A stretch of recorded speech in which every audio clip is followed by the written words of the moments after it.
Hello, everybody. This is Swati live from Los Angeles. It's August 28th, 7 p.m. in the evening in Los Angeles. The days are kind of getting shorter, and soon, when I talk to you, it may be rather dark, but maybe not. We have another week, we have finished 1 week, and we talked a lot about self compassion. Now, I am going to spend a couple of days talking about the neuroscience behind all these things we have been talking about. I had mentioned some, and some people were interested in knowing about how the brain structure changes.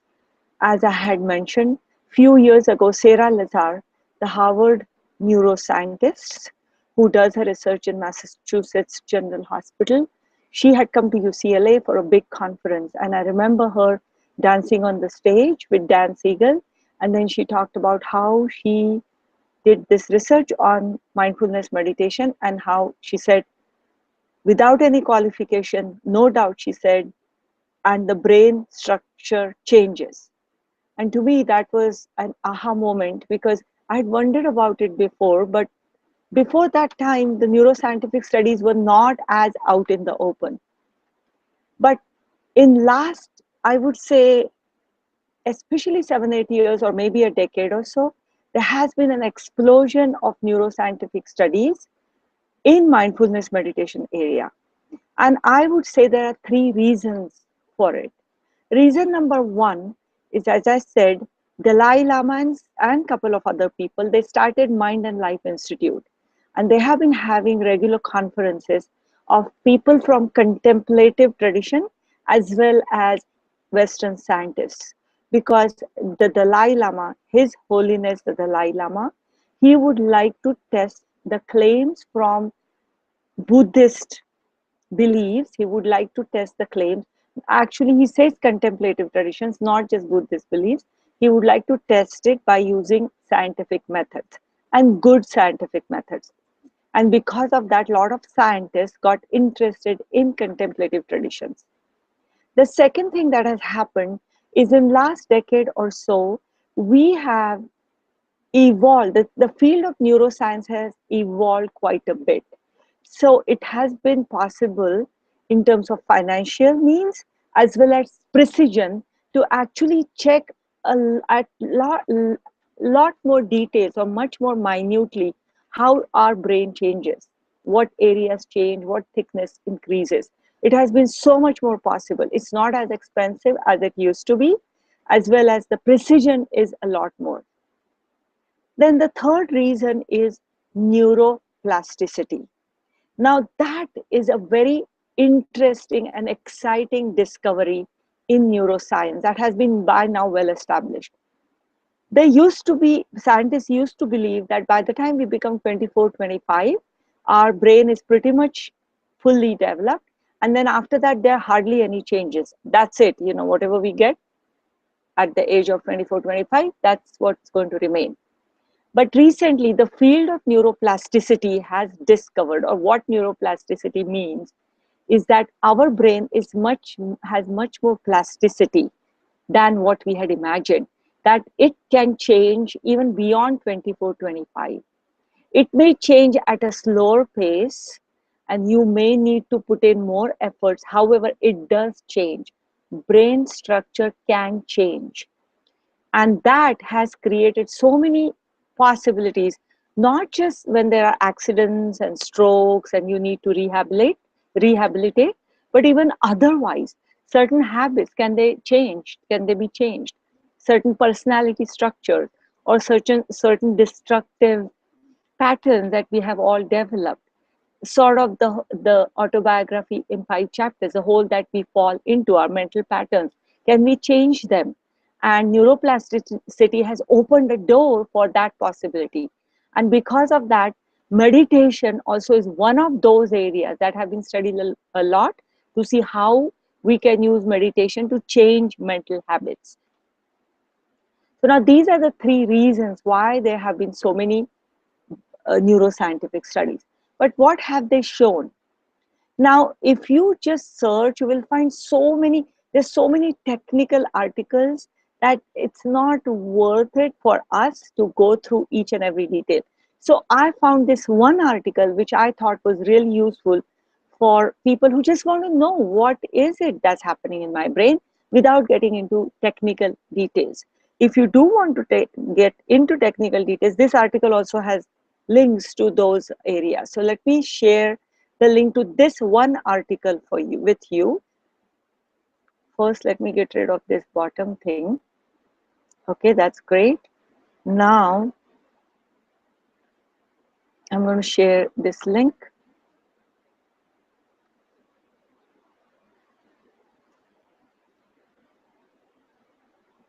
Okay.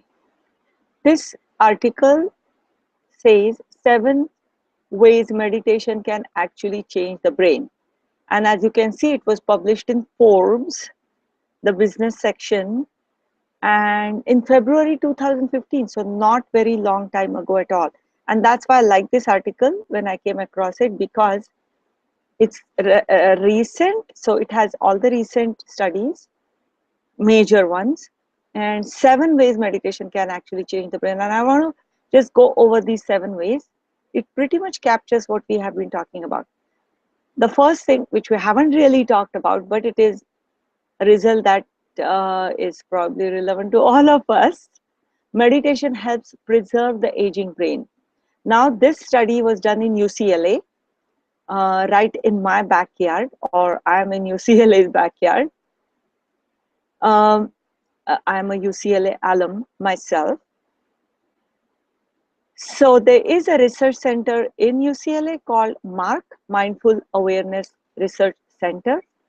And Dr. Dan Siegel, who is a psychiatrist and who writes books about, he has written books like Mindful Brain and about parenting and these kinds of things. He does have workshops on what he calls interpersonal relationships, interpersonal neurobiology. But amongst other things, he also has become a meditator, a strong believer in meditation because of his personal experience, as well as mostly actually because of all these studies. Meditation reduces activity in the brain's me center. Now, this is another one that we have sort of talked about.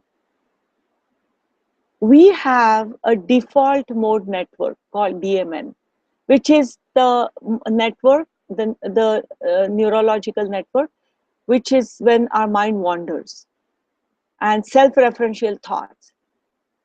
It's called monkey mind. Self-referential thoughts, as in, something about you, like everything is about you, I'm the center type of thinking, about past, about future, about worrying. And this DMN is associated with being less happy. And what are we doing in meditation? We are training our mind to focus on whatever we have decided. So we are allowing it to move away from DMN and get into more focused thinking or focused attention. And because of that, it appears that maybe one reason why people move away from being less happy. And also concentration increases, as we know.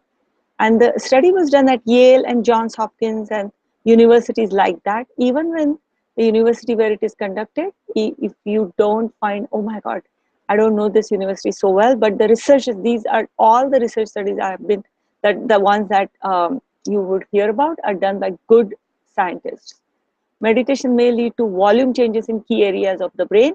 And this is the Sarah Lazar study that I had already given you a link. And one of the things was the amygdala, which is the fear anxiety processing part of the brain, reduces in density. And 4 other areas actually increase in volume, or they increase in thickness. One of them is hippocampus, which is about memory. Okay, this is about memory, as well as there are some parts of the brain where emotional regulation. So not too much of up and down, but allowing rational thinking to kick in faster and to keep emotions under control. Just a few ways of training improves concentration and attention. Few weeks, just in couple of weeks, the concentration and attention can increase. So whether you have ADD diagnosis or not, and we know that we don't have to have ADD diagnosis. Some of us have wandering mind. but as it shows, the cognition, not only cognition, but attention improves. And meditation reduces anxiety. Now, as I said before, amygdala becoming thinner is one reason why anxiety is reduced. But specifically social anxiety. And this could be because the me center or the self-referential DMN part of the brain, because that we learn to leave it on the side and focus on whatever we have decided. As a result, the self-referential thinking reduces. And what is social anxiety? It is about fear of judgments from other people when you are in social situations. But if the self-referential thinking is reduced, then you will not be as worried about other people's judgments. So that's why for social anxiety disorders, especially, mindfulness meditation is supposed to be effective. And it can help with addiction. That is something those who are interested can look at. And short meditation breaks can help kids in school.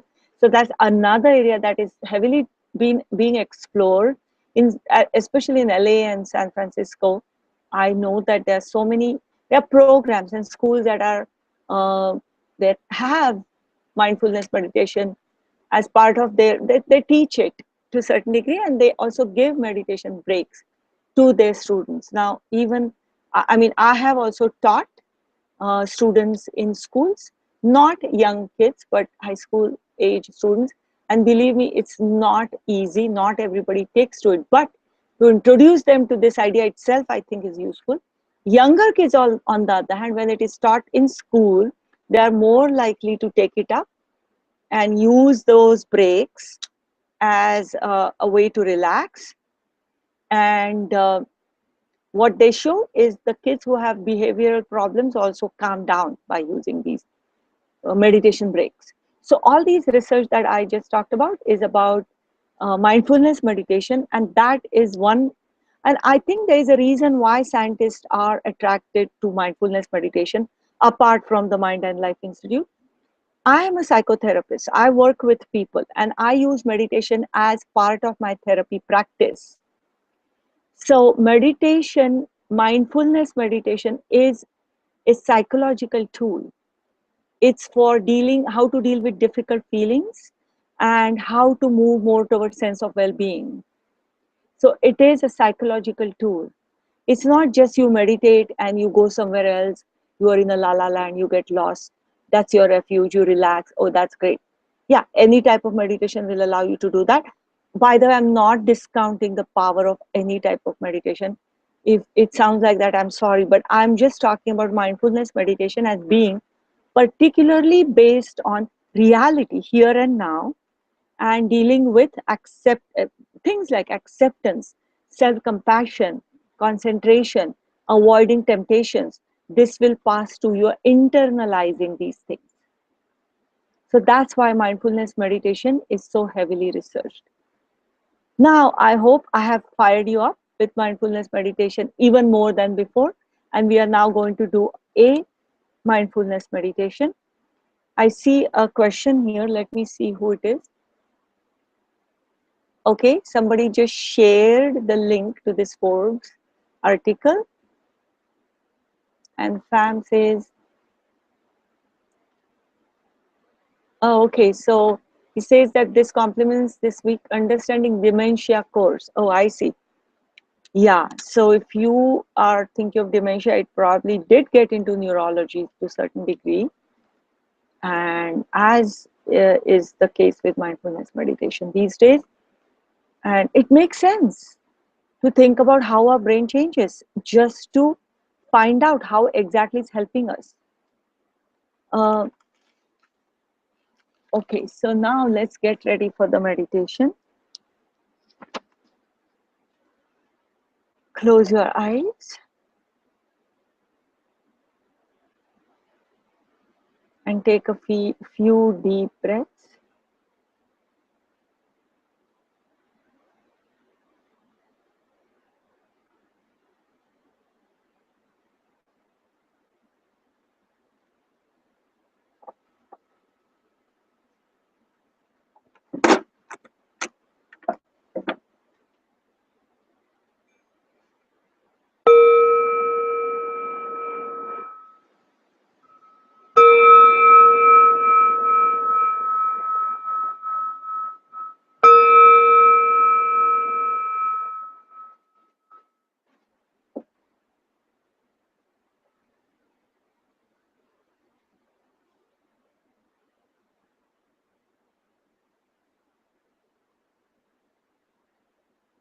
And now pay attention to your breath for some time, for a short time, breathing in and breathing out.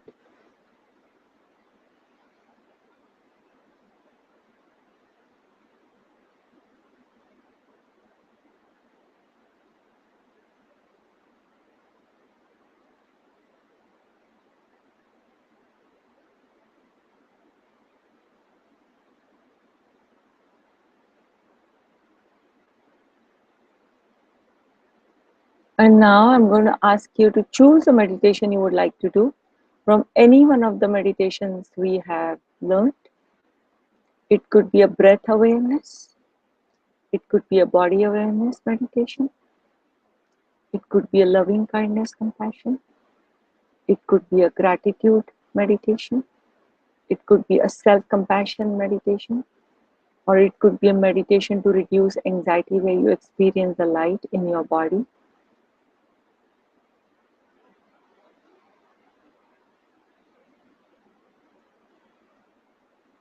My job is to remind you to come back to whatever you have chosen.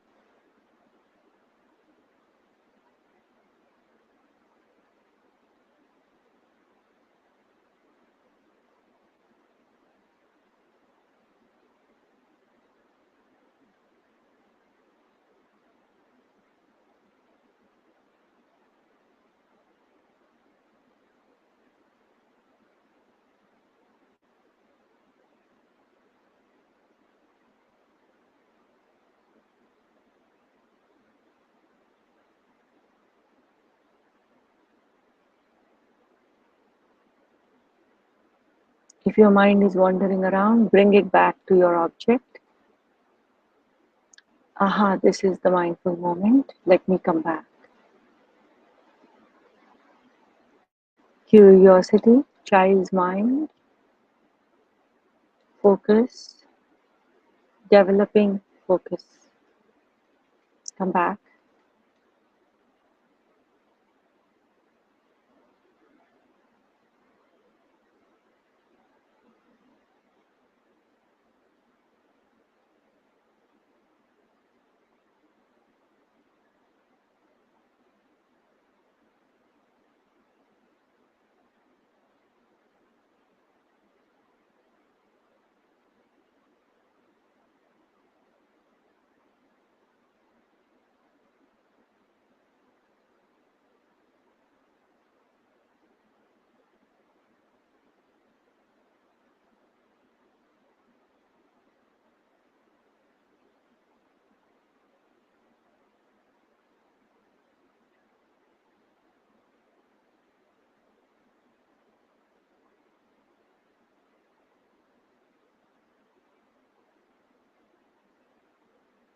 Bring it back to your object. Mindful moment. Everything else is outside the door. Right now it is my time to sit here and pay attention to whatever I've decided.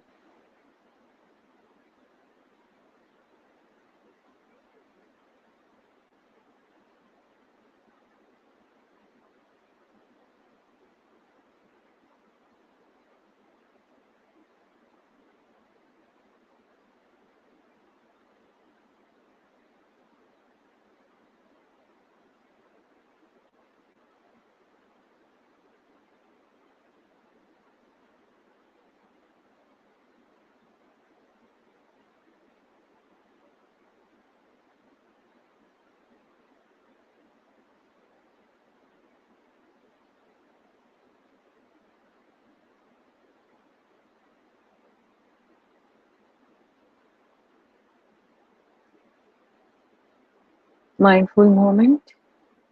Bring it back.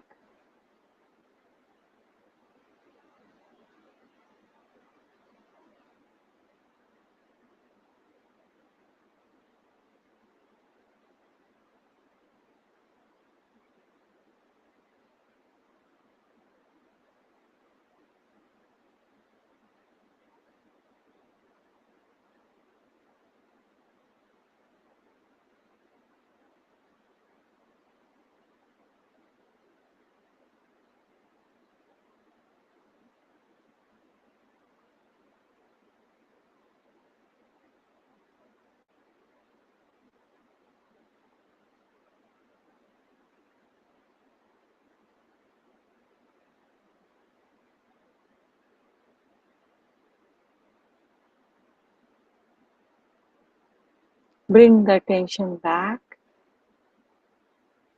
to whatever you have decided. This is my mindful moment. It's just me and the object of my attention. Let me immerse into this attention.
Bring your attention back to your object. Mindful moment.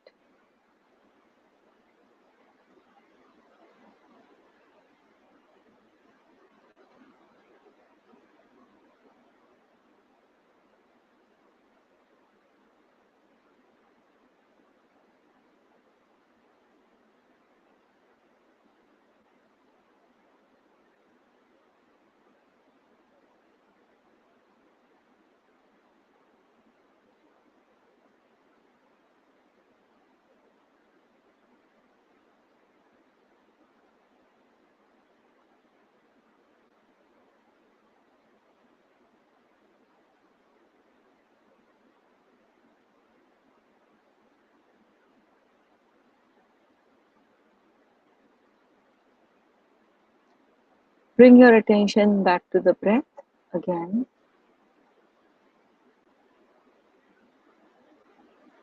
Back to the breath. And pay attention to the breath.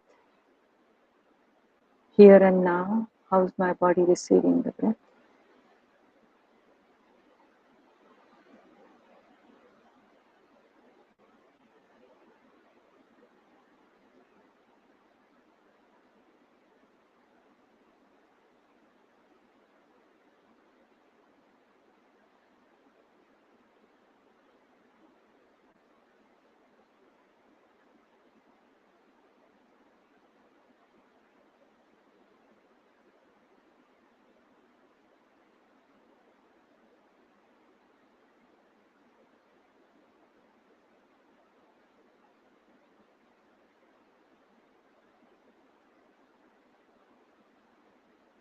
And now say that one line to yourself 3 times.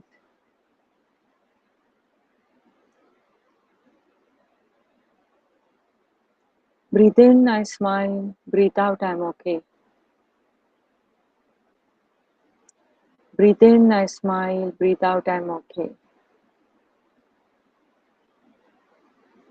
Breathe in, I smile. Breathe out, I'm okay.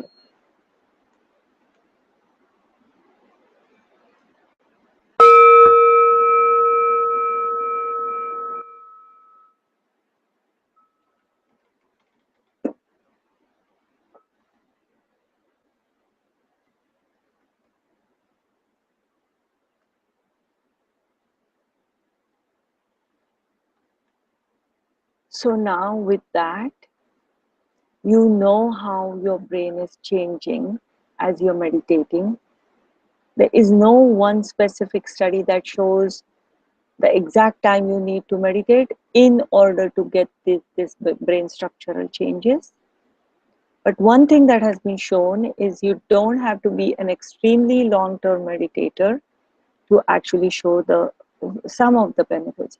The self-awareness, by the way, takes longer, but focus, concentration, as well as ability to deal with intense emotions, difficult feelings, that you can experience those effects quite soon.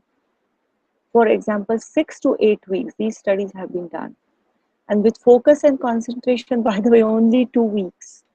2 weeks, and they show that it can be changed. It becomes better. But given that you already have been doing it for 6 weeks, and a lot of people have already talked about how they feel differently, not just in terms of concentration, but just the way they look at things, because you also are internalizing the philosophy or the different things that come to us with it. And with this, I am going to now say goodbye to you. I don't see any questions at this point. So I'm going to see you tomorrow. And when you get a chance, do read this Forbes article that I had posted or I had shown you. And do again download To Meditate, the app that I have been talking about. And I will see you all tomorrow. Bye for now.